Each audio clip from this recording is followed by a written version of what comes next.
The air smelled of pine and wet earth when I pulled my truck up the gravel drive. Beyond the windshield, the lake shimmered in the late afternoon sun, its surface ruffled by a lazy breeze. This was the getaway we'd been waiting for, 4 days away from the noise of the city, tucked inside a quiet, gated community where my family could breathe again. I killed the engine, and for a moment, the silence wrapped around us. My wife, Sarah, closed her eyes like she was soaking it in. The kids tumbled out of the truck, chasing each other toward the wooden porch of the cabin. "Feels like we could live here," Sarah murmured, stretching her legs. "Let's not jinx it," I said with a half-smile. We had barely opened the tailgate when a sharp voice sliced through the peace. "Excuse me. Hello? Yes, you."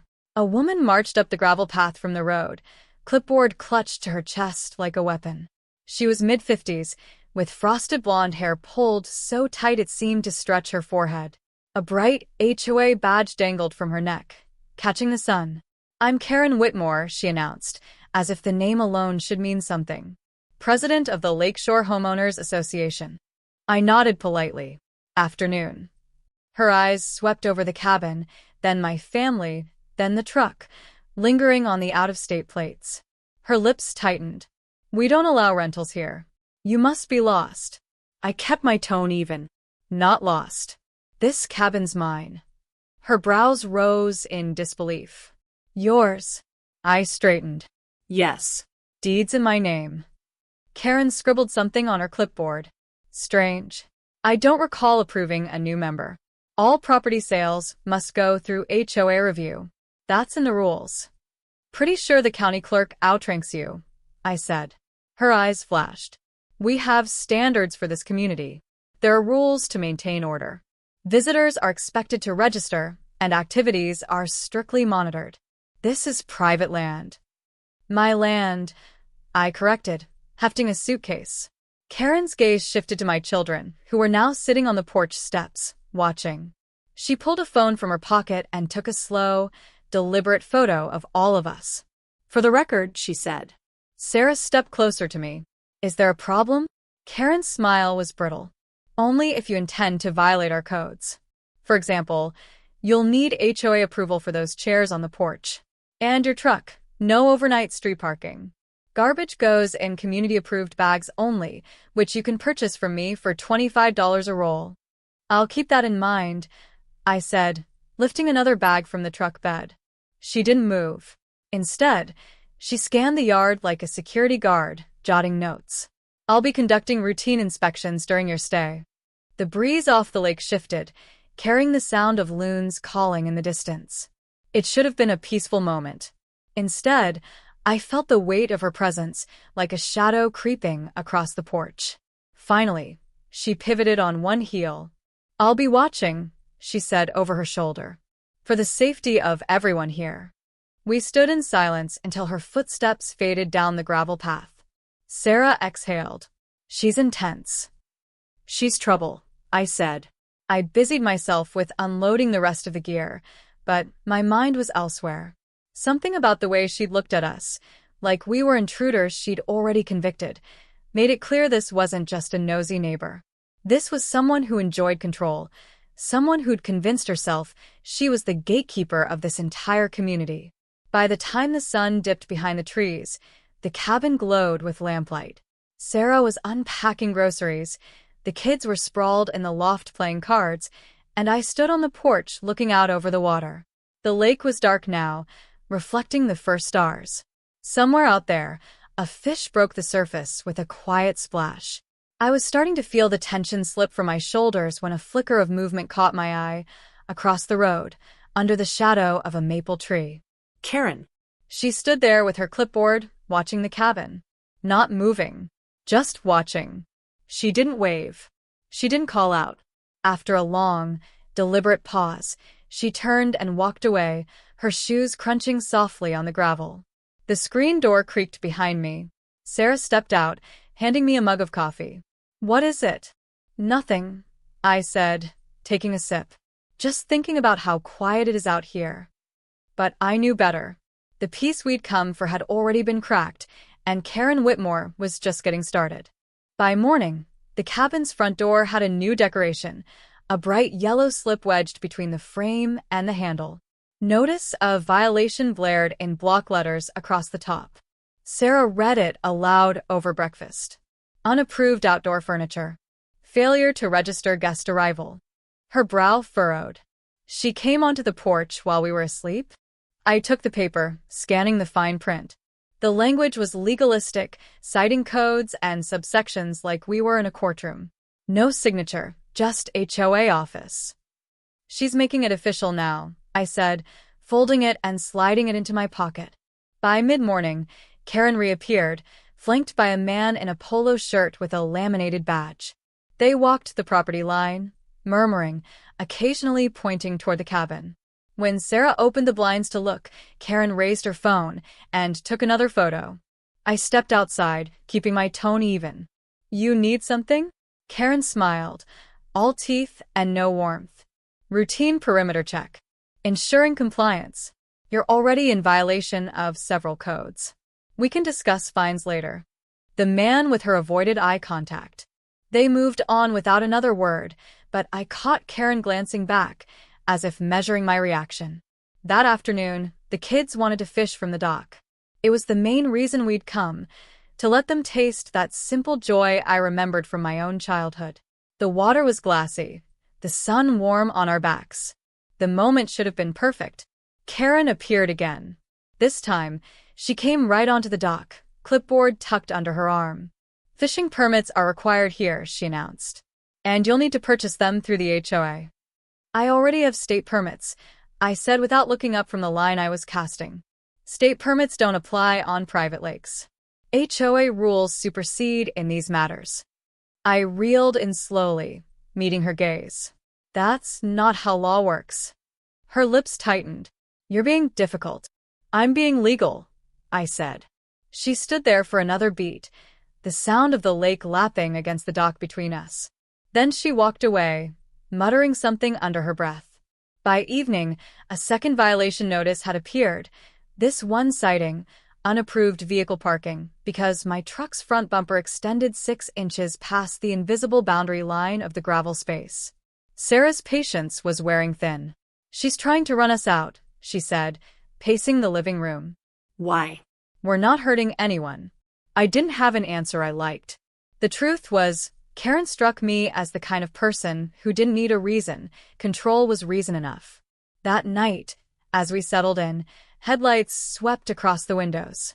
A white SUV rolled slowly past, pausing just long enough for the beam to catch our faces through the curtains. Then it moved on. "Security patrol," Sarah said quietly. I stepped onto the porch, watching the taillights fade. The patrol looped back twice more before disappearing down the road. Sleep didn't come easily. Around midnight, I got up for water and saw a shadow move outside the window, someone walking along the edge of the property. When I stepped closer, the figure straightened and turned. Even in the dim light, I could see the glint of Karen's clipboard. She said nothing, just kept walking. By morning, the unease had settled over the whole cabin. The kids were quieter. Sarah kept glancing at the windows. I tried to make light of it, but the truth was, Karen had gotten under my skin. Midway through the second day, I caught her voice drifting from the road while she spoke into her phone. "Unregistered occupants, they don't belong here. I'm going to call the police if the board doesn't act." Her tone wasn't one of concern, it was relish. Like she'd been waiting for an excuse. I stood at the window, watching her pace. She noticed me, but instead of stopping, she gave a small, triumphant wave before walking out of sight. I knew then she wasn't done escalating. And if Karen Whitmore was planning to bring the police into this, the next encounter was going to be different. Very different. The third day began deceptively calm. The sun spilled gold across the lake, the air warm but edged with a breeze. Sarah was on the porch with her coffee. The kids played in the yard, building a fortress of sticks under the maple tree. I was halfway through baiting a fishing line when the sound of tires crunching over gravel broke the stillness. Karen's SUV appeared, rolling to a stop in front of the cabin. She didn't get out immediately. Instead, she sat in the driver's seat, phone raised, angling it toward my children. I set the rod aside and walked down the steps. "Karen," I said, voice steady. "Point the camera somewhere else." She ignored me, pressing the phone closer to her face. "Yes," she said into it. "I'm at Lakeshore Lane, Lot 14. There are strangers here, adults and children, loitering outside a cabin. They don't belong here. I'm concerned for my safety and the safety of the community." I stopped halfway down the path. She was calling 911. Sarah stepped onto the porch. "Is she serious?" Karen glanced at her, but kept talking. "No, they haven't left since they arrived. They're hostile. Could be dangerous." She looked directly at me, eyes glittering. "Please send someone immediately." I felt the shift in the air, not fear, but the coiled readiness that comes before a storm. Within minutes, the wail of a siren floated in from the main road. A county sheriff's cruiser rounded the bend, lights flashing. It stopped just behind Karen's SUV, gravel spitting from the tires. 2 deputies stepped out. One, a young man with mirrored sunglasses, scanned the yard. The other, older, kept his gaze on me. Karen hurried to meet them, gesturing toward the cabin. "That's them. They've been trespassing, refusing to leave, violating multiple HOA regulations. They threaten me." "That's a lie," Sarah snapped from the porch. The older deputy raised a hand toward her. "Ma'am, let's keep it calm." Then, to me, "Sir, can we see some ID?" I walked forward slowly, aware of my kid's eyes on me from the yard. "You sure you want to go down this road?" I asked quietly. "ID, please," the younger deputy repeated, his hand resting near his holster. I took out my wallet, flipped it open, and held it up so both could see. The older deputy's eyes narrowed. A flicker of recognition crossed his face. He took a step closer, reading the badge inside. Karen, impatient, cut in. "Why are you wasting time? Remove them from the property. HOA rules are clear." "Karen," the older deputy said, his tone sharp enough to cut her off. "Step back." She blinked, taken aback. "What?" "No, I'm the complainant." "Step back," he repeated, more firmly this time.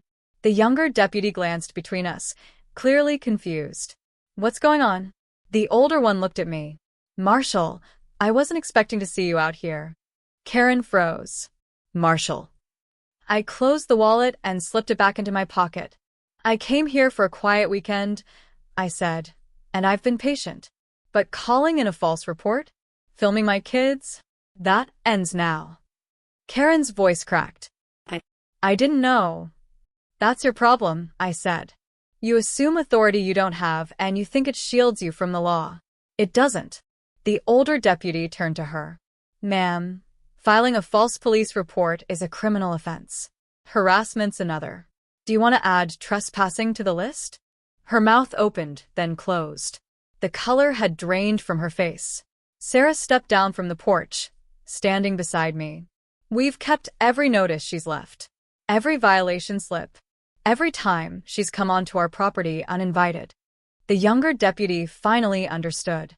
His posture shifted, tension easing from his shoulders. "Do you want to press charges?" he asked me. "Not today," I said, keeping my eyes on Karen. "But this is your one warning. You come near my family again, I'll make sure the paperwork moves fast."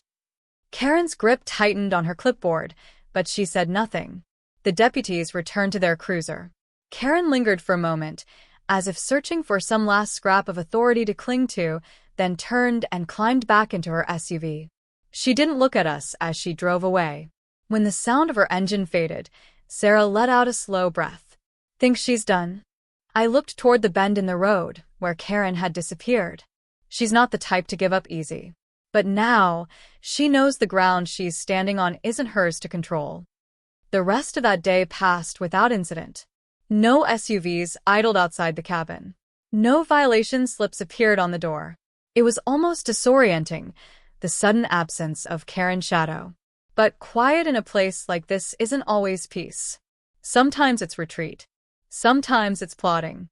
By morning, word had spread. Neighbors I'd never met before were suddenly walking slower past the cabin, their glances lingering. A few offered awkward nods. Others looked away quickly. Whatever Karen had been telling them for the past 3 days had been replaced by a different story, one where she wasn't the hero. Midday, an envelope appeared under the cabin door. No name, no return address, just urgent, written in block letters. Inside was a single sheet of paper, emergency HOA board meeting, 3 p.m., community hall. Sarah read it over my shoulder.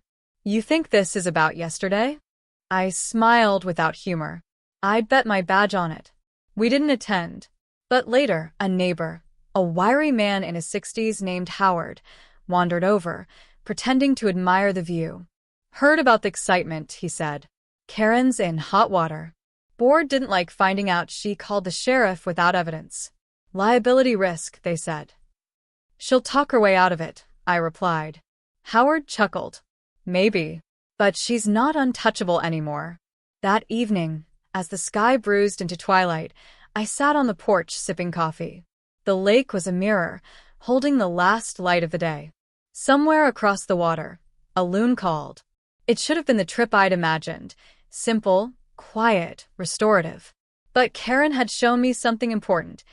In her world, authority wasn't about law, it was about fear. She'd used rules as weapons, expecting no one would push back. People like that only stop when they feel a weight heavier than their own. 2 days later, she felt it. A black SUV with government plates rolled slowly through the community gate, stopping in front of Karen's pristine white Colonial. 2 plainclothes deputies stepped out, badges visible on their belts. They knocked, waited, then began what they called a welfare check.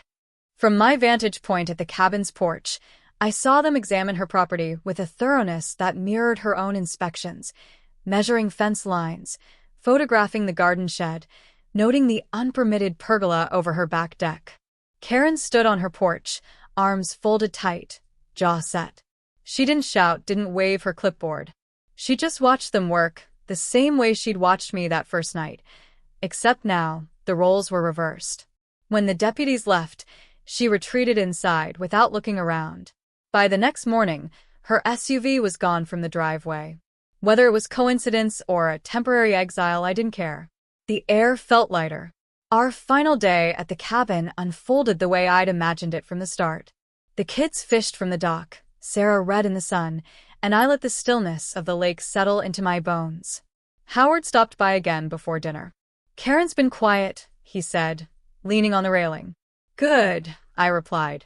He studied me for a moment, curiosity in his eyes. You're not just some guy on vacation, are you? I met his gaze but didn't answer. He took the hint and smiled. Well, whoever you are, you've done us all a favor. That night, we built a fire in the stone pit by the shore. The flames licked upward, sparks lifting into the dark. I watched the kids roast marshmallows, their laughter mingling with the rustle of water against the rocks. Karen hadn't apologized. She never would.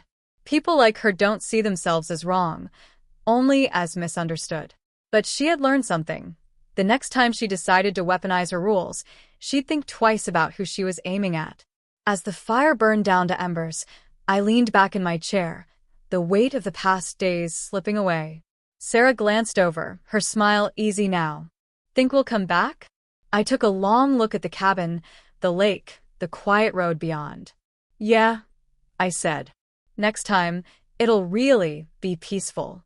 The stars came out one by one, and for the first time since we'd arrived, the night was truly still.